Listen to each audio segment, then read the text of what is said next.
Experience 11 days of Grand Europe trip with easy EMI of rupees 25,000 only with GT Holidays, South India's #1 travel brand. நான் படம் எடுத்திருக்கேன். நான் மக்கள்கிட்ட கொண்டு போய் சேர்க்கறதுக்கு நான் விற்க தான் செய்வேன். நான் ஒரு பொருள் வச்சிருக்கேன், விற்க கூவ வேணாமா நானு? கொய்யா கொய்யா நான் கூனா தான் கொய்யா விற்கும். நான் வச்சுக்கிட்டு நீ ஏன்டா கடைக்கு தெருவுக்கு எடுத்துட்டு வரேன்னு கேட்குற மாதிரி பைத்தியக்காரத்தான கேள்வியா இருக்குது. 300 இன்ஸ்டாகிராம் அந்த டோட்டல் இன்ஃப்ளூயன்சர்ஸுக்கு இந்த படத்தை ப்ரொமோட் பண்றதுக்கு எனக்கு கொடுத்த பட்ஜெட்டுங்க, என் படத்தோட பட்ஜெட் என்னங்க 1.5 கோடி ரூபாங்க படத்தோட பட்ஜெட்டு. ஒரு கலைஞனா உங்களுக்கு கோபமா வராது? எவ்வளவு காயப்படுவா, கஷ்டப்படுவா, கடைசி வரைக்கும் நின்று ஒரு ஹீரோயின் 1 வருஷம் 2 வருஷம் வேலை பார்க்குற சம்பளம் அது. இப்போ அமலா சாஜி 2 லட்சம் வேணாங்க, 20 லட்சம் வாங்கி சொல்லுங்க. ஒன்று விஷயத்தை அவங்க செய்யணும். அந்த பாட்டு அவங்களோட தான், அந்த படத்தோட இசை அவங்களோட தான், பாடியது அவங்களா, அந்த படத்தோட டைரக்டர் அவங்களா, ப்ரொடியூசர் அவங்களா, இதெல்லாம் யாரோட உழைப்பு? என் பாட்டு மஸ்காரா போட்டு மயக்கிற மட்டுமே ரீல்ஸ்ல 1 லட்சம் ரீல்ஸ் இருக்கு. நான் பாட்டே எழுத மாட்டேன், கால் மேல கால் போட்டு நான் உட்காந்துப்பேன். நான் வீடு கட்டிக்கிறேன்னா அமலா சாஜி கட்டிக்கிறாங்களா இல்ல பிரசாந்த் கட்டிக்கிறாரா? முதல்ல பிரசாந்த் கேட்கட்டுமா? நீங்க ரிவ்யூ பண்ற காசெல்லாம் ஏன் எங்களுக்கு தரல? நீங்க சம்பாதிக்கிறீங்களா? யூடியூப்ல ஒரு வியூவர்ஸ் வச்சு சம்பாதிக்கிறீங்களா? யார் காசு? ஒரு வாரமும் நாங்க செலவு பண்ணி எடுத்த படத்தை ரொம்ப நோகாம உட்காந்து நீங்க கதை பேசிவிட்டு, பாடலாசிரியர் பிரியனுக்கு அமலா சாஜிக்கும் சம்மந்தம் இல்லை. ஒண்ணு, பாடலாசிரியர் பிரியனாலதான் அமலா சாஜிக்கு விளம்பரம். ஏன்னா இந்த 500 பாடல் அந்த பொண்ணு எத்தனை பாடம் ஆடி இருக்கும் கூட எனக்கு தெரியாது. அனைவருக்கும் ஒரு பெரிய வணக்கம் அண்ட் வெல்கம் டு ஷோ. இன்னைக்கு என் கூட இருக்க டீம் அரணம் படத்தோட டீம் தான் இருக்காங்க. 2 பேரும் பார்க்க அவ்வளவு ஃப்ரெஷ்ஷா இருக்காங்க. நிறைய விஷயங்கள் நம்ம பேசி தெரிஞ்சுக்க போறோம். சமீபத்துல எல்லாருமே யாரா இவர் இவ்வளவு தூரம் கொந்தளிக்கிறாரு, இவ்வளவு அடிபட்டு இருக்காரா ஒரு படம் எடுக்க அப்படின்னும் நிறைய பேர்த்திட்ட நிறைய கேள்விகள் இருக்கு. அதுவும் கேட்டு தெரிஞ்சுக்கலாம். பிரியன் அவர்கள் இயக்குனராகவும் நடிகராகவும் அறிமுகம் ஆகிறீங்க. வணக்கம் பிரதர், எப்படி இருக்கீங்க? நல்லா இருக்கேன், நீங்க எப்படி இருக்கீங்க? நல்லா இருக்கேன். நிறைய கண்டென்ட்டும் கேட்க நான் காத்துக்கிட்டு இருக்கேன். எவ்வளவு வேணா கேட்கலாம். கண்டிப்பா. வர்ஷா மேம் வணக்கம், எப்படி இருக்கீங்க? நல்லா இருக்கேன். ஓகே, எப்படி இருக்கு தமிழ் இண்டஸ்ட்ரி? ரொம்ப நல்லா இருக்கு. பார்த்தவங்க ட்ரெய்லர் பார்த்தவங்க எல்லாம் ரொம்ப பாசிட்டிவ் கமெண்ட்ஸ் தான் கொடுத்திருக்காங்க. ஓகே, இனிமே படம் வந்துதான் தெரியும். இங்க இருக்கவங்க அப்படிதான், நல்ல கண்டென்ட்டும் நல்ல படங்களையும் ஆல்வேஸ் நாங்க வந்து கொண்டாடிக்கிட்டே இருப்போம். அந்த வகையில தான் உங்களையும் நாங்க வெல்கம் பண்ணியிருக்கோம். ப்ரோ நோ இனிமேட்டு போதும் ஹீரோ என்ட்ரி அப்படி பேருவோம். நம்ம ஒரு தயாரிப்பாளர் சங்கமா இருக்கட்டும், இந்த படத்தை கண்டுக்கிறதே இல்லைங்க. தயாரிப்பாளர் சங்கம் மதிக்கிறது இல்லை. இப்ப 11 படம் ரிலீஸ் ஆகுது உங்களுக்கு தெரியாது. ஓகே, போதுமா? சரி, 11 படம் வருது இல்ல, அதை வரையறைக்கு என்ன செஞ்சாங்க? சரி விட்டுருங்க, நீ ஒண்ணும் பண்ணணும். 11 படம் வருது இந்த வாரம், நீங்க என்ன செய்யறாங்கன்னு சொல்லுங்க. அப்படியா? 11 தயாரிப்பாளர் வர்றாரு, படத்தை விட்டுருங்க. உங்க ஃபீல்டுக்குள்ள இருக்கக்கூடிய உங்க சங்கத்தை சேர்ந்த 11 தயாரிப்பாளர்கள் படத்தை எடுத்து வெளியே வந்து நிக்கிறாங்க. என்ன பண்ணீங்க? நாங்க என்ன பண்ணோம்? திரையரங்கு பிரச்சனை இருக்குங்க. இப்ப வந்து சலார் ஓடுது கொடுக்குறேன்னு ஒண்ணு சொல்றாங்க. சலார் மட்டும் தான் ஓடுது. 1500 தியேட்டர்லயும் நீங்க வந்து ஒரு ஹீரோ படம் தான் போடுவீங்களா? நடந்துச்சா இல்லையா? ஒரு சமீபத்துல 1500 தியேட்டர்லயும் 20,000 ஷோவும் ஒரே ஹீரோ படம். இப்ப நான் வந்து முதல் நாள் படம் பார்த்துட்டேங்க. நான் ஒரு காரைக்குடிக்காரன் இல்ல திருச்சிக்காரன். 2வது நாள் வேற படம் பார்க்கணும், நீங்க எனக்கு அனுமதிக்கிறீங்களா? அராஜகம் இல்லையா அது? நான் 150 ரூபா கொடுத்து படம் பார்த்துட்டேன். 2வது நாள் நான் வேற படம் பார்க்க வர்றேன். நீ என்ன தெரியுமா சொல்ற? 1500 தியேட்டர்ல என் படம் தான் இருக்கும், நீ அதான்ட பார்க்கணும்னு ஒரு ரசிகனை சொல்ற. நீ வேற படம் பார்க்க கூடாது. அதுதான் யார் சொல்றாங்கன்னு ஒரு விஷயம் இருக்கு. தேட்டர் என்ன சொல்றாங்க, இப்ப நான் வந்து அரணம், லியோ இல்லைன்னா ஜெயிலர் இந்த மாதிரியான ஒரு படங்கள் வரப்ப சலாரே வச்சுப்போமே அப்படின்னு வரப்போ மக்கள் எதிர்பார்க்கறாங்க, நான் தேட்டர் ஓட்டணும், அத்தனை நம்பர்ஸ் இல்ல, அத்தனை கவுண்ட் இல்ல. இன்கேஸ் அந்த மாதிரியான வார்த்தைகளை தேட்டர் ஓனர் சைட்ல இருந்து பிரச்சனையா, ப்ரொடியூசர் கவுன்சில் அரணம் வந்து நீ போடக்கூடாது, இதுதான் போடணும் டிமாண்ட் பண்றாங்க. ரொம்ப சிம்பிள்ங்க. தியேட்டர் ஓடுது ஓடல, நாங்க தானே பணம் கட்டுறோம் கியூபுக்கு. ஓகே, முன்னாடி எல்லாம் வாங்கிட்டு படம் ரிலீஸ் பண்ணாங்க, கரெக்டா இல்லையா? காசை கொடுத்து படம் வாங்கி ரிலீஸ் பண்ணி ஐயோ எங்களுக்கு எல்லாம் போயிடுச்சுன்னு நீங்க சொன்னீங்கல்ல, பணம் நாங்க தானே கட்டுறோம். உங்க ப்ராஜெக்ட்ல ஒரு கியூப் காசுக்கு நாங்க தானே பணம் கட்டுறோம். இங்க இருந்து கட்டி நாங்க கட்டுற காசு, அங்க ஒரு இன்ட்ரோல போற விளம்பரத்து கூட எங்களுக்கு காசு வரது இல்லையே, நாங்க கட்டுற காசு தானே. நீங்க சொன்னீங்களா லாஸ், நாங்க ஏத்துக்குறோங்க, நீங்க போட்டா தானே தெரியும். என் கேள்விப்படுது 1000 படம் நிக்குது இல்ல, நீங்க போடுங்க.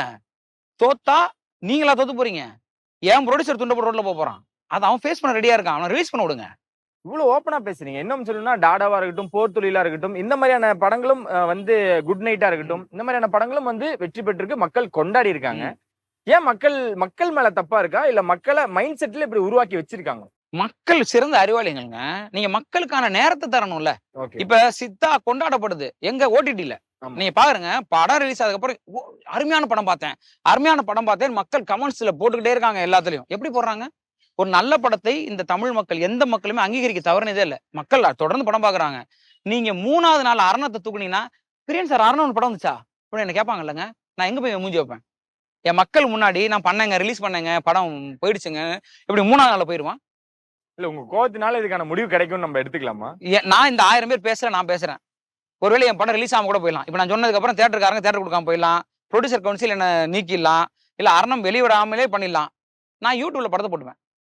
இல்ல என்னால எதுவுமே பண்ண முடியலன்னா மூட்டை கட்டி வச்சுட்டு என் கடனை அடைச்சிட்டு திருப்பி இந்த சினிமால தான் இருப்பேன். நான் பாட்டு எழுத போறேன். நான் தமிழோட இருப்பேன். நான் இதெல்லாம் இயங்க போறேன். எனக்கு பேசுற திமிரும் தைரியமும் இருக்கு. நான் பேசுறேன். யாராவது பேசுறேன் ஆகணும். நீங்க ஒர்க் பண்ண படங்களும் சரி, கதாநாயகர்களும் சரி, இசையமைப்பாளரும் சரி, எல்லாரும் பெரிய ஆட்கள். ஆமா. முக்கியமா குறிப்பா சொன்னா விஜய் ஆண்டனி அவர்கள். இந்த மாதிரி அரசியல்லாம் இருக்குமா? இந்த மாதிரி அரசியல்லாம் இருக்கு. பேசுனீங்களா? இந்த மாதிரி ஏதாவது விஷயங்கள் கேட்டுக்கிட்டீங்களா? ரொம்ப சுவாரஸ்யம் சொல்றேன். ஆக்சுவலா நான் வந்து இசை வெளியீட்டுக்காக ஒரு தொடர்பு கொண்டிருந்தேன். அவரு தொடர்பு கொள்ள முடியல. என்னோட ஃபர்ஸ்ட் லுக்லாம் நீங்க நம்ப மாட்டீங்க. நான் கால் கூட பண்ணி சொல்ல. வாட்ஸ்அப்ல போஸ்ட் அனுப்பி சார் அப்படின்னு அனுப்புனேன். அவர் போஸ்ட் போட்டார். First look poster. ஒரு ஃபோன் கூட பண்ணல நான். வெறும் வாட்ஸ்அப் மெசேஜுக்கு என் ஃபர்ஸ்ட் லுக் லான்ச் பண்ண வருவாரு. நேற்று இரவு 12:30 மணிக்கு எனக்கு கால் வருது. நான் மிஸ் கால் தப்பா கொடுத்துட்டாரு நினைச்சு எதுக்கும் கால் பண்றேன். 2 ரீல் எடுக்கிறாரு. பிரியன் உங்களுக்கு தெரியுமா? தப்பா எடுத்துக்காதீங்க. சாரிங்கிறாரு. சார் ஏன் சார்? உங்க ஆடியோ லான்ச்சுக்கு நான் சர்ப்ரைஸா வரலான்னு இருந்தேன். ஏன்னா நீங்க சொல்லி நான் வர்றேன்னு தான் சொல்லிருவீங்க. நீங்க ஆடியோ லான்ச்ல நீங்க ஒரு நிகழ்ச்சியை கொண்டு போயிட்டு இருக்கும்போது திடீர்னு உள்ள நுழைஞ்சு ஒரு சர்ப்ரைஸ் பண்ணலாம்னு நினைச்சிருந்தேன் பிரியன். சில சந்தர்ப்ப சூழல்னால குடும்ப சில மன சிக்கல்கள்னால வர முடியலன்னு ஒரு 10 தடவையா சாரி கேட்டார். சார் தயவு செஞ்சு சாரி கேட்காதீங்க சார் அப்படி எனக்கு புரியும் அப்படின்னு. இல்ல பிரியன் இதான் விஷயம். அப்புறம் அவர் அதுக்கப்புறம் பேசின 20 நிமிஷம் இந்த அரசியல் தான். ஆசைக்கு படம் பண்ணிட்டீங்க, பத்திரமா இருங்கன்னாரு. பாத்துருங்க, 10 பைசா வராது, பெரிய சிக்கல், எப்படி ரிலீஸ் பண்ண போறீங்கன்னு தெரியல, சமாளிச்சுக்கோங்க. நான் என்ன ஹேண்டில் பண்ணிட்டு இருக்கேன், என்ன தாண்டி வந்தேன்றதான் பெருங்கதை. பாத்துக்கோங்க, பணத்தை இழந்துடாதீங்க. இதுதான் எனக்கு என்னுடைய ஒரு நண்பரா, என்னுடைய ஒரு 15 ஆண்டு கால இசையமைப்பாளர் பாடலாசிரியர் உறவா எனக்கு அவர் கொடுத்த அட்வைஸ். நேத்து பேசினது அவர் அதான் சொன்னார். நான் சொன்னேன் சார், நான் மேடையிலே சொல்லிட்டேன், அரணம் தோற்றாலும் தெரிந்துதான் நான் பேசுறேன்னு சொல்லிட்டேன் சார். ஏன் அப்பெல்லாம் பேசுனீங்கன்னாரு. வேற வழி இல்லை சார், இல்லைன்னா மட்டும் என் படம் 100 நாள் ஓட போதா சார்? என் படம் கொடுத்து ஒருவேளை 10 நாள் ஓடி மக்கள் பார்த்து நடக்கிறதுலாம் இப்ப நடக்காது சார். 3 நாள் பார்ப்பாங்க, 3 நாள் படத்தை தூக்கிடுவாங்க. உடனே என்ன சொல்லுவாங்க, யாருமே வரல, எங்க வர்றதுக்கு நேரம் வேணாமாங்க. அப்படி அநீதி வந்து தவிர்க்கப்பட்ட படம் தானே ஓடிடில அதிகமான வியூஸ் பண்ண. எப்படி அப்ப மட்டும் எங்க போச்சு? வசந்தபாலன் புலம்பலையா? எவ்வளவு பெரிய ஒரு இயக்குனர், அங்காடி தெருவை போன்ற ஒரு சாமானியனுக்கான படத்தை எடுத்த ஒரு இயக்குனர் என்ன புலம்புனாரு? என்ன விடுறாங்க, வசந்தபாலிக்கு அந்த நிலைமை. ஆனா அதே அநீதி ஓடிடில வந்ததுக்கு அப்புறம் ஆடடா இப்படி ஒரு படமா அப்படின்னு எல்லாரும் பண்ணோமா இல்லையா? ஆமா. ஏன் அப்ப ஓடிடில பார்க்க முடிஞ்சது, தியேட்டர்ல பார்க்க முடியல? தியேட்டர்ல பார்த்தா ப்ரொடியூசர் பழிச்சிருப்பாருலங்க. ஆனா நம்ம வெளியிருந்து பாக்குறப்போ விஜய் ஆண்டனி அவர்கள் படம் நடிக்கிறார், ஹீரோவா இருக்காரு, சம்பாரிச்சிட்டாரு, நல்லா செட்டில்டா இருக்காருன்னு நினைக்கிறோம். இவ்வளவு வழிகள் இருக்கு அப்படின்றது கூட எல்லா கலைஞனுக்கும் வழி இருக்கும். வழி இருக்கும். நீங்க சினிமாக்குள்ள வந்துட்டு ஒரு வேலை பார்த்துட்டு போயிட்டீங்கன்னா தப்பிச்சிங்க. ஓகே. பொறுப்பை கையில எடுத்துட்டீங்கன்னா முடிஞ்சது. என்ன மாதிரி 1000 பேர் என்ன பண்றதுன்னு தெரியாம தான் நின்னுட்டு இருக்காங்க. நல்ல நல்ல படங்கள். எறும்பு வந்துச்சு, என்ன ஆச்சு? கிடா இயக்குனருடைய வேதனை படிச்சிருக்கீங்களா நீங்க? தியேட்டருக்கு போறேன், 10 டிக்கெட் எடுத்தாதான் ஷோன்னு சொல்றாங்க. 10 டிக்கெட் எடுக்க சொல்றேன், 10 டிக்கெட் இல்லைன்றாங்கன்னு சொல்லி வெளியே வர்றாரு. நீ கொடுக்க வேண்டியதான மேல. அப்ப யார் அதை தடுக்கிறா? அப்ப கிடான்ற ஒரு நல்ல படம் எடுத்து இப்ப மக்கள் பார்க்கலன்னு சொல்லவே மாட்டேன். நீ மக்களுக்கு கொண்டு போய் சேர்த்தியா? கிடாவை அவர் எவ்வளவு போறானார் சேர்க்கறதுக்கு உங்ககிட்ட. ஒருவேளை மக்கள் பார்த்து ஒருவேளை அந்த படம் பெரிய தேசிய விருது வாங்கியிருந்தா? சினிமா அரசியல் இல்ல அரசியல் சினிமால இருக்கு. எல்லாம் இருக்கு. அரசியல்வாதிகளோட அரசியலும் சினிமால இருக்கு. இருக்குல்லங்க. சரி, ஓகே. அது இல்லாம எவ்வளவு பிரச்சனை இருக்கு. இன்னொரு குறையும் நீங்க சொல்லுனீங்க, ஏங்க அப்போ ரிலீஸ் ஆன படங்கள் முத்துவா இருக்கட்டும், ஆளவந்தானா இருக்கட்டும், ஏங்க ரிலீஸ் பண்றீங்க? மக்கள் கொண்டாட ரெடியா இருக்காங்க, அது எப்படி நம்ம தப்புன்னு சொல்ல முடியும்? ரொம்ப எளிமையா சொல்றேன். எப்ப கொண்டாட நீங்க பண்ணணும்னா, வேற வேலையே இல்ல, வேற படமே இல்ல, சும்மா கிடக்கு. நீங்க முத்துவ ஒரு 300 400 தடவை டிவில படம் தியேட்டர்ல, அதாவது நீங்க தியேட்டர்ல பார்த்தே கோடிக்கணக்கில் பணம் எடுத்துட்டோம், கொண்டாடிட்டோம், நம்ம கொண்டாடிட்டோம், சலிச்சிட்டோம். அதுக்கப்புறம் டிவில போட்டாங்க, கொண்டாடிட்டோம். அப்புறம் யூடியூப்ல வந்துருச்சு, கொண்டாடிட்டோம். இப்ப இன்னைக்கு நினைச்சீங்கன்னா நீங்க வீட்டுல உட்காந்து முத்து பார்த்தலாம். எனக்கு தமிழ் வேணாலும் தமிழ்ல பார்க்கலாம், ஹிந்தினா ஹிந்தியில டப்பிங்ல இருக்கு, நீங்க பார்க்க முடியுது இல்ல? இந்த ஜெனரேஷன் பசங்க பார்க்கணும், டிஜிட்டல் ஆக்கிருக்கோம். அது இன்னும் ஈஸி, நீங்க யூடியூப்ல பாக்குறது. ஓகே, நல்ல விஷயம். நீங்க முத்து கொண்டு வாங்க. எப்ப கொண்டு வரலாம்? 1000 படத்தை குப்பையில போட்டுட்டு நீங்க கொண்டு வருவீங்களா? இப்ப 300 முறை ஓடிய, பல முறை பல கோடி சம்பாதித்த திரையரங்குகளில் இல்லாம டிவிலையும் போட்டு, தொலைக்காட்சியிலையும் போட்டதுக்கு அப்புறம் யூடியூப்லயும் போட்டு கொண்டாடி தீர்த்து பொருளாதாரமா போட்டு பிழிஞ்சு எடுத்து வச்சுக்கிட்ட ஒரு படம் உங்களுக்கு திரையரங்கம் வேணுமா? முத ஒரு தயாரிப்பாளர் 100 பேருக்கு வாழ்க்கையை கொடுத்து இந்த படம் ஜெயிச்சா அதுல இருந்து 100 கலைஞன் வெளியே வருவான். நாளைக்கு நீங்க நடிச்சிருப்பீங்கன்னா உங்களுக்கு வாழ்க்கை மாறலாம். குட் நைட் மணிகண்டன்றீங்கல்ல, அவன் நடிச்சுதான் வெளியே வந்தாப்ல. இந்த மாதிரி புது புது கலைஞர்கள் வெளியே வரதுக்கான வாழ்வாதாரமே அந்த ஒரு படத்தை நம்பி இருக்கிற மாதிரி 1000 படம் நிக்குது. ஓகே. நீங்க அதை கொடுத்துட்டு நீங்க எத்தனை தடவை வேணாலும் ரிலீஸ் பண்ணீங்க. சும்மா இருக்குங்க, ஒண்ணுமே இல்லைங்க, தியேட்டரை வெறிச்சோடுங்க, நீங்க பண்ணிக்கங்க. ரெடியா இருக்கான் பிடிச்ச, அவன் பணம் கட்ட ரெடியா இருக்கான் கியூபுக்கு. நான் பணம் கட்டுறேங்க, எனக்கு ஒரு 10 தியேட்டர் கொடுங்கன்றது எவ்வளவு அவல நிலைங்க. சிறப்பு. 3வது குறியும் கேட்டுறேன். சரி. அமலா சாஜி. சரி. அந்த பேரை உச்சரிச்சு சரி. கிட்டத்தட்ட அதுல நிறைய ஹேட்டர்ஸ் சம்பாரிச்சிட்டீங்களோ அப்படின்ற ஒரு புரியுது, கேள்வி புரியுது. நான் தொடங்குறேன். எதனால அந்த பேர், எதுக்காக அவங்கள அணுகுனீங்க? இல்ல ரொம்ப சிம்பிள். அதுதான் உடனே என்ன எல்லாம் திட்டுறது ஒரே உன்னை யாரையா போ சொன்னது? ம். நீ ஏன் அங்க போய் கேட்ட? நீ பேசாம உட்காந்துக்க வேண்டியதானே? படம் எடுத்தா நீ எதுக்கு அங்க போன? அப்படின்னு எல்லாரும் திட்டுறாங்க. அடிப்படை அறிவு ஒண்ணு புரிஞ்சுக்கணும். ஒரு படத்தை ப்ரொமோஷன் பண்ணணும். ஆமா. ஒரு காலகட்டத்துல பேப்பர்ல எழுதுனா போதும். உங்களுக்கு புரியுதா உங்களுக்கு? ஒரு காலத்துல பேப்பர்ல விளம்பரம் வந்துட்டாலே படம் பிசினஸ் ஆகும். டேட் நீங்க பேப்பர்ல போட்டாலே பிசினஸ் ஆயிடும். அப்ப எல்லாரும் பேப்பர் தேடி போனோம். அதுக்கப்புறமா டிவி வந்துச்சு. இந்த மியூசிக் சேனல்லாம் வந்துச்சு. எப்பெல்லாம் அந்த மியூசிக் சேனல்ல பாட்டு ஓடும், அந்த பாட்டு கிட்ட ஆடும், நம்ம மியூசிக் சேனல் தேடி போனோம். ஆமா. அதுக்கப்புறமா பண்பலை வந்தது எஃப்எம். உடனே எஃப்எம் தேடி போனோம். எஃப்எம்ல ஒரு பாட்டு ஹிட் ஆச்சுன்னா ஒர்க் அவுட் ஆச்சு. இன்னைக்கு யூடியூபும் இன்ஸ்டாகிராமும் தான் ட்ரெண்டிங். நான் படம் எடுத்திருக்கேன். நான் மக்கள்கிட்ட கொண்டு போய் சேர்க்கறதுக்கு நான் விற்க தான் செய்வேன். நான் ஒரு பொருள் வச்சிருக்கேன், விற்க கூவ வேணாமா நானு? கொய்யா கொய்யா நான் கூனா தான் கொய்யா விற்கும். நான் வச்சுக்கிட்டு நீ ஏன்டா கடைக்கு தெருவுக்கு எடுத்துட்டு வரேன்னு கேட்குற மாதிரி பைத்தியக்காரத்தன கேள்வியா இருக்குது. சரியா இல்லையா? நான் கொய்யா வச்சுப்பேன், நான் வீட்டுல வச்சுப்பேனா? ஏன் குறை சொல்றீங்க? நான் தெரு எடுத்துட்டு வருவேன்ல, தெரு எடுத்துட்டு வந்து கொய்யா விற்பேன்ல. சரி. நான் விற்கிறேன். அப்ப விற்கிறதுக்கு நான் அணுகுவேன். நீங்க கொய்யாவா அப்படின்னு ஒரு விஷயத்த நீங்க நக்கலா இல்ல ஒரு விஷயத்த காயமா ஒண்ணு செஞ்சீங்கன்னா என்ன ஆகும்? நான் அதுக்கு உதாரணம் ஏன்னு சொல்றேன். இந்த படத்துடைய ஆடியோ லான்ச்ல ரத்னான்னு ஒரு தயாரிப்பாளர், பெண் தயாரிப்பாளர் பேசியிருப்பாங்க. அவங்க தான் இதெல்லாம் ஒருங்கிணைச்சாங்க. எனக்கு நேரம் இல்ல. நான் போய் உட்கார்ந்து பேசிட்டு இருக்கல. வந்து ஒரு 300 பேர் இருக்காங்க சார் நாங்க. மகிழ்ச்சி. எனக்கு இப்ப ஜெயிலர்ல காவாலியான்னு ஒரு சாங் ஹிட் ஆச்சுன்னா, அது ஒரே காரணம் இன்ஸ்டாகிராம் தான். ஆமா. நல்ல விஷயம். ஏங்க அந்த மாதிரி எனக்கு ஆசை இருக்க கூடாதாங்க? நான் போய் ஒளி மொழியில கொடுக்க முடியுமா? இல்ல நான் போய் பேப்பர்ல காத்துல என்ன அருமையான பாடம் வந்திருக்கா யார் பாப்பா? யார் பேப்பர் படிக்கிறா? பேப்பர் காலி, டிவி காலி, எஃப்எம் காலி. உங்களுக்கும் தெரியும், எனக்கும் தெரியும்.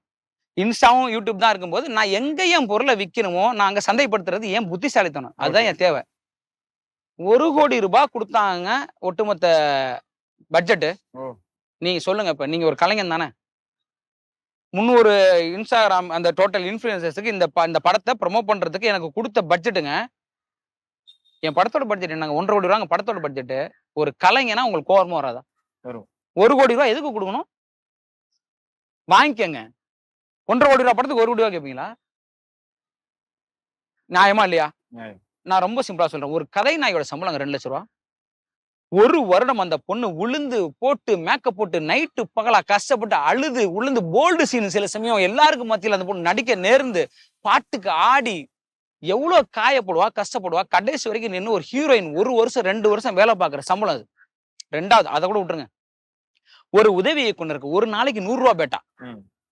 ஒரு மாசத்துக்கு 5000 உனக்கு சம்பளம் கிடைச்சா பெருசு. 24 மணி நேரத்துல 20 மணி நேரம் வேலை பார்ப்பாங்க அவன். ஃபீல்டு கிளியர் அக்குல கிளாப்போட வச்சுக்கிட்டு எடிட்டிங் ரிப்போர்ட் வச்சுட்டு ஆர்ட் மெட்டீரியல் வச்சுட்டு டைரக்டர்கிட்ட கெட்ட வார்த்தையா திட்டு வாங்கி போராடுறவனுக்கு சம்பளம் 5000 ரூபாய். இப்ப நான் கேட்கிறேன், அவன் 2 லட்சம் ரூபாய் எடுக்கிறதுக்கு அவன் எவ்வளவு நாள் உழைக்கணும்? இந்த ஒரு படத்துல 2 வருஷம் செருப்படிப்பட்டு வாழ்ற ஒரு உதவி இயக்குனருடைய சம்பளம் என்ன? 30 நொடிக்கு நீங்கள் கேட்கக்கூடிய தொகை என்னன்றது என் கோபம். சரிங்களா? 2. 3வது வாங்க வேணாம்னு சொல்லல. 300 கோடி ரூபாய் படத்துக்கு வாங்கிக்கங்க. என் கேள்வி சரியா புரிஞ்சுக்கணும். 300 கோடி படத்துக்கு எவ்வளவுனா வாங்கிக்கங்க. இப்ப நான் இருக்கேன் ஒரு பாடலாசிரியன். நான் ஒரு சம்பளம் வாங்குறேன். நான் கேட்கிறேன், எனக்கு 2 லட்சம் ரூபாய் கொடுங்கன்னு கேட்கிறேன். என்னுடைய சம்பளம் என்னன்னா இருந்துட்டு போட்டு ஒரு படம் கேட்கிறேன், எனக்கு தராங்க, தரல. இப்ப அடுத்த கேள்வியா இருக்கு. ஆனா என்னுடைய முதல் பட இயக்குனர் வர்றாரு, நான் என்ன பண்ணுவேன்னு சொல்றேன்? நீங்க கதை கேட்பீங்க, பாட்டை கொடுங்க சார், எழுதி அனுப்புறேன். நான் அவர்கிட்ட போய் வாங்க சார் 2 லட்சம் ரூபாய் கொடுத்துருங்கன்னு சொன்னேன்னா முதல்ல நான் நல்ல கலைஞனா இல்ல, நான் ஒரு நல்ல மனுஷனா? என் முதல் இயக்குனர் வந்தாருன்னா வணக்கம் சார் வாங்க வந்து உட்காருங்க சார், உங்க பாட்டுக்கு என்ன சார் எழுதி தரேன் சார், எடுத்துட்டு போங்க சார்னு சொன்னேன்னா தான் நான் வாங்கி சாப்பிட்ட சாப்பாடுக்கு நான் உண்மையா இருக்குன்னு அர்த்தம். கொடுத்துருக்காங்களே சார். யாருக்கு? அதனாலதானே கேக்குறாங்க. 300 கோடி வாங்கிக்கங்க. இப்ப நான் ஒரு விஷயம் சொல்லட்டுமா? இதே அமலா சாஜி, நான் உங்க பேர் விட்டுருங்க, அது என்னமோ நான் என்னமோ அவங்க பேர் அது இந்த பத்திரிகையாளர்கள் கேட்டாங்க, நான் சொல்லிட்டேன்னு வச்சுங்களேன். இப்ப அமலா சாஜி 2 லட்சம் வேணாங்க, 20 லட்சம் வாங்கி சொல்லுங்க. சரி, சரியா? ஒன்னு விஷயத்தை அவங்க செய்யணும். அந்த பாட்டு அவங்களோடதா? இல்ல. அந்த படத்தோட இசை அவங்களோடதா? அந்த படத்தோட பாடல் வரிகள் அவங்களோடதா? பாடியது அவங்களா? நடித்த 2 கதை நாயகர்கள் அவங்களா? இல்ல. சினிமாட்டோகிராஃபி அவங்களா? கோரியோகிராஃபி அவங்களா? அந்த படத்தோட டைரக்டர் அவங்களா? ப்ரொடியூசர் அவங்களா? இதெல்லாம் யாரோட உழைப்பு? எங்க உழைப்புங்க. நீங்க என்ன பண்றீங்க? காப்பி அடிக்கிறீங்க. சரியா? நீங்க என்ன பண்ணுங்க, 2 லட்சம் ரூபாய் வேணாம், 20 லட்சம் ரூபாய் வாங்கிக்கங்க. எங்க ஆளுங்க எல்லாரும் ராயல்டி கொடுத்துருங்க. என் பாட்டு மஸ்காரா போட்டு மயக்கிற மட்டுமே ரீல்ஸ்ல 1 லட்சம் ரீல்ஸ் இருக்கு. நான் பாட்டே எழுத மாட்டேன், கால் மேல கால் போட்டு நான் உட்காந்துப்பேன். நியாயமா இல்லையான்னு இப்ப நீங்க பதில் சொல்லுங்க. நீங்க சொல்லுங்க. கண்டிப்பா நியாயமான ஒரு விஷயம் தான். நீங்க பண்ணிக்கங்க. நீங்க உங்க கிரியேஷனை கொடுத்தீங்கன்னா நான் கை கட்டுறேன். ஏன் கிரியேஷன் அது? நீங்க ஆடுற மஸ்காரா போட்டு மயக்கிரியக்கு பாட்டு எழுந்தது நானு, மியூசிக் பண்ணது விஜய் ஆண்டனி, பாடுனது சக்தி ஸ்ரீ கோபாலன், நடிச்சது விஜய் ஆண்டனி, அந்த பொண்ணு. இல்ல இவ்வளவு ஆக்ரோஷம் ஓகே தான். ஆனா மக்களுக்காக தானே. இப்ப அமலா சாஜி இவ்வளவு பிரபலமானனாலதான் அமலா சாஜி கிட்ட நம்ம இவ்வளவு விஷயங்கள் கேட்கிறோம். நீங்க எங்க பாட்டுக்கு ஆடுறீங்க எல்லா விஷயம். சரி. மக்களுக்காக தானே உங்களோட உழைப்பும் நான் படைப்பும். எப்படிங்க 2 லட்சம் கொடுக்க முடியும்? அதுதானே என் பிரச்சனை. அந்த இடத்துல வரப்போ குடுத்திருக்காங்களே அப்படின்ற ஒரு விஷயம் தான். 300 கோடிக்கு வாங்கி நான் சொல்றேன். அது உங்களோட பதிலா இல்ல இப்பயும் சொல்றேன். நானும் 2 லட்சம் ரூபாய் தரேன்னு வச்சுக்கோங்களேன். எனக்கு ராயல்டி கொடுங்க. ஓகே. நீங்க வந்து இந்த எல்லாருமே நீங்க என்ன பண்ணுங்க, நீங்க எதை வேணா எடுத்து பயன்படுத்திக்கீங்க. சரி. எங்க எங்க மியூசிக் டைரக்டருக்கு எங்க முக்கியமான அந்த இன்னும் கூட போனீங்கன்னா நம்ம இன்னும் மேக்கப்லாம் போணும். ஓகே. நான் அதெல்லாம் விட்டுறேன். மெயினான அந்த ஒரு 5 டெக்னீஷியன் இருக்காங்கல்ல, நீ நியாயமா இல்லையா? எங்க படைப்புங்க. யாரை கேட்டு நீங்க அதுல கை வைக்கிறீங்க? எங்க படைப்பு தானே. என் பாட்டை யார் கேட்டு நீங்க சொல்றீங்க?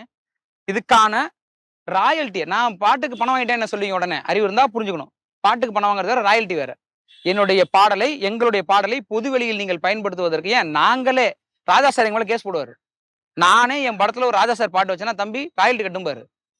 அது அடிப்படை தார்மீக பொறுப்பு. சமீபத்துல இட்ஸ் பிரசாந்த் அவர்கள் கூட ஒரு விஷயம் ஷேர் பண்ணியிருந்தாரு. சரி. அவங்களோட ஹார்ட் ஒர்க் சும்மா வந்துருமா 2 மில்லியன் ஃபாலோவர்ஸ் அப்படின்ற மாதிரியான விஷயங்கள். ஓகே. நீங்க அவங்க பேரை சொல்லி பப்ளிசிட்டி தேடிக்கிறீங்க. ஓகே. இந்த மாதிரியான குற்றச்சாட்டு நீங்க எப்படி? நல்ல விஷயம். பாடலாசிரியர் பிரியனுடைய வாழ்வியல் அனுபவம் 20 வருஷம். 2003 அவன் சென்னை வந்து இன்னைக்கு 2023. இட்ஸ் பிரசாந்த் 2003 படிச்சுட்டு இருந்தாரா இல்ல எனக்கு என்ன பண்ணிருந்தா சினிமா என்னன்னு தெரியுமா இல்ல சினிமாவுக்குள்ள என்ன பண்ணிருந்தாரா எனக்கு தெரியாது. அப்பயே பாடலாசிரியர் பிரியனுக்கு ஒரு அடையாளம் இருக்கு. அவன் பாடல் இருக்கு. அவன் 500 பாடலை நீங்க கடக்க முடியாது. பாடலாசிரியர் பிரியன் இன்னைக்கு செத்து போனாலும் அவன் பேரை சொல்றதுக்கு 500 பாட்டு இருக்கு. அவன் வந்து பப்ளிசிட்டி தேடுறதுக்கு தேவையும் இல்லை, அது அவனோட நோக்கமும் கிடையாது. அப்படி கூட பப்ளிசிட்டி தேடுறதுக்குலாம் நான் பேசல. அப்படி பப்ளிசிட்டி தேடுற அளவுக்கான ஆளுங்களும் கிடையாது. இட்ஸ் பிரசாந்தோ இந்த பொண்ணும் பப்ளிசிட்டி தேடுற ஆள் கிடையாது. இப்பதான் நான் கேட்கறேன். இப்பதான் அதுக்கு முன்னாடி ஒரு கேள்வி கேட்டேன். அந்த ஹார்ட் ஒர்க் என்னன்னு சொல்லுங்க. எந்த படத்துக்கு மியூசிக் பண்ணாங்க, எந்த பாட்டை கம்போஸ் பண்ணாங்க, எந்த பாட்டை பாடுனாங்க, எந்த ப்ரொடியூசரா இருந்து அதுக்கு செலவு பண்ணாங்க, அந்த பாட்டுக்கு எந்த ஸ்டெப்புக்கு கொரியோகிராஃப் பண்ணாங்க நீங்க சொல்லுங்க. அப்ப நான் ஹார்ட் ஒர்க் ஒத்துக்கிறேன். ஒரு கேமரா அது கூட வேணாம், ஒரு போனு, அந்த போனை இப்படி நிறுத்தி வச்சு இப்படி ஆன் பண்ணிட்டு எல்லாம் அடுத்தனோட உழைப்பு நீங்க ஆடிடலாம். இப்பயும் அதை நான் தப்புன்னு சொல்லல. பண்ணுங்க, பெரிய படத்துக்கு வாங்கிக்கோங்க. இல்ல வேணாம் 20 லட்சம் ரூபா நான் நாளைக்கே நீங்க வாங்கிக்கோங்க. எல்லாருக்கும் ராயல்ட்டி கொடுங்க. நீங்க எந்த பாடலை பயன்படுத்தினாலும் அந்த பாடலை பயன்படுத்தி யார் வீடு கட்டிட்டு போறாங்க? இப்ப நீங்க நான் வீடு கட்டிக்கிறேன்னா அமலா சாஜி கட்டிக்கிறாங்களா இல்ல பிரசாந்த் கட்டிக்கிறாரா? முதல்ல பிரசாந்த் கேட்கட்டுமா? நீங்க ரிவ்யூ பண்ற காசெல்லாம் ஏன் எங்களுக்கு எல்லாம் தரல? நீங்க சம்பாதிக்கிறீங்களா? யூடியூப்ல ஒரு வியூவர்ஸ் வச்சு சம்பாதிக்கிறீங்களா? யார் காசு அது? அது உலக சிந்தனை, கருத்து சிந்தனை பரிமாறுறீங்களா? நான் கேக்குறேன். எதை வச்சு சம்பாதிக்கிறீங்க? ஒரு வாரமும் நாங்க செலவு பண்ணி எடுத்த படத்தை ரொம்ப நோகாம உட்கார்ந்து நீங்க கதை பேசிவிட்டு அது அவரோட வேலை இல்ல. யாரோட உழைப்பு? மூலதனம் யாருது? நீங்க ஒரு பொருள் உருவாக்குனா அது கச்சா பொருள் இருக்குல்ல, எந்த கண்டென்ட்டை பயன்படுத்துறீங்க? அந்த பொருள் ஒரு கமர்ஷியலா ஒருத்தர் 2 கோடி ரூபா 3 கோடி படம் பண்ண காசு தானே. அந்த காசை நீங்க என்ன வாக்குறீங்க? நீங்க சேவ் பண்றீங்களா? சேவ் பண்ணா நான் ஒத்துக்கிறேன். சார் நான் சர்வீஸ் பண்றேன். அப்பா நீங்க வணக்கம்ப்பா. நீ என்ன பண்றீங்க? ஒரு யூடியூப் வியூஸுக்கும் காசு வாங்குறீங்கல்ல, எதுக்கு காசு வாங்குறீங்க? எப்படி சமூக அறிவியல் பத்தி பேசுறீங்களா இல்ல வாழ்வியல் தன்மை பேசுறீங்களா? நான் ஒரு சினிமாக்காரன், சினிமா ரிவ்யூவரா இருக்கேன் அப்படின்ற ஒரு விஷயம். ஓகே. அப்ப சினிமா யாரு? எங்களோட தானே. சினிமா உங்களோட தான். படைப்பாளிகள். அப்ப எந்த படத்தை நீங்க விமர்சிக்கிறீங்களோ, இப்போ ஒரு படத்தை விமர்சித்து அந்த உங்களுக்கு யூடியூப் வியூஸ்ல ஒரு பணம் வருது இல்ல, அந்த ப்ரொடியூசர் கொடுத்துட்டு நீங்க ப்ரொடியூசர் அதுதான் என்னோட வேலை. என் வேலையை நான் செய்யறேன். அது எதுக்கு நான் காசு தரணும்? யாரு அந்த பொருள்? யாருது?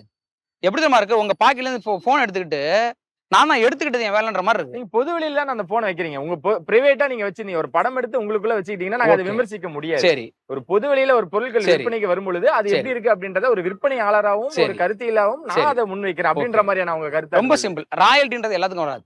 எதுக்கு ராயல்ட்டின்னு ஒண்ணு வருது?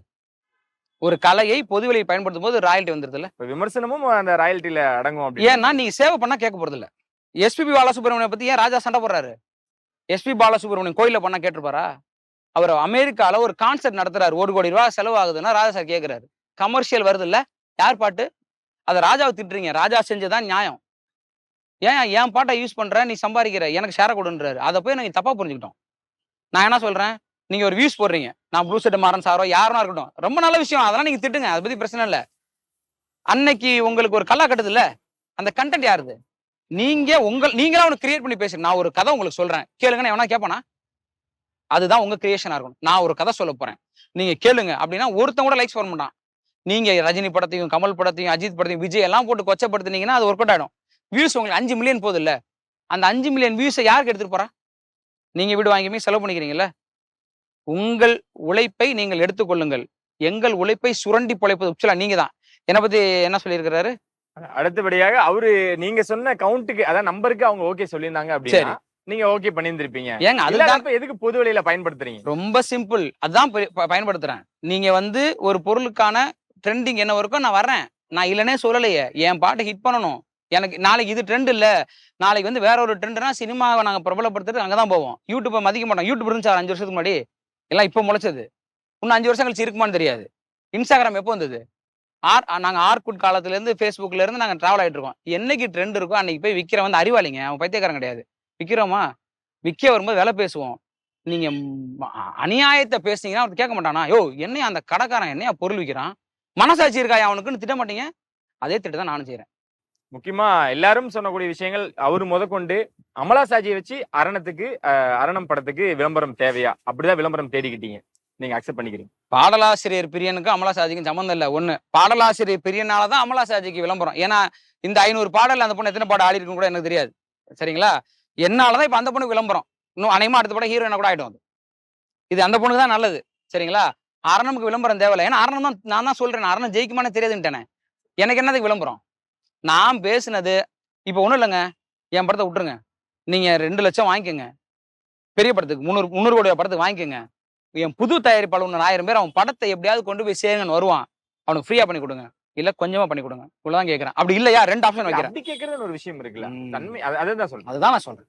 ஒண்ணு அப்படி பண்ணுங்க. இல்லையா ஷேர் கொடுங்க. ஓகே. நீங்க வீடு வாங்கிப்பீங்க, நீங்க கார் வாங்கிப்பீங்க. நீங்க ஹார்ட் ஒர்க்லாம் பேசவே கூடாது. ஹார்ட் ஒர்க்குன்னா ஒரு அறிவு இருக்கு. அது முதல்ல அறிவோட பேசணும். ஹார்ட் ஒர்க்னா என்னன்னு. நீங்க வேலை செஞ்சு சம்பாதிக்க தான் ஹார்ட் ஒர்க். அடுத்த பாட்டை தூக்கி போட்டுட்டு நீங்க பயன்படுத்தி பேர் ஹார்ட் ஒர்க் கிடையாது. அது திருடுறது.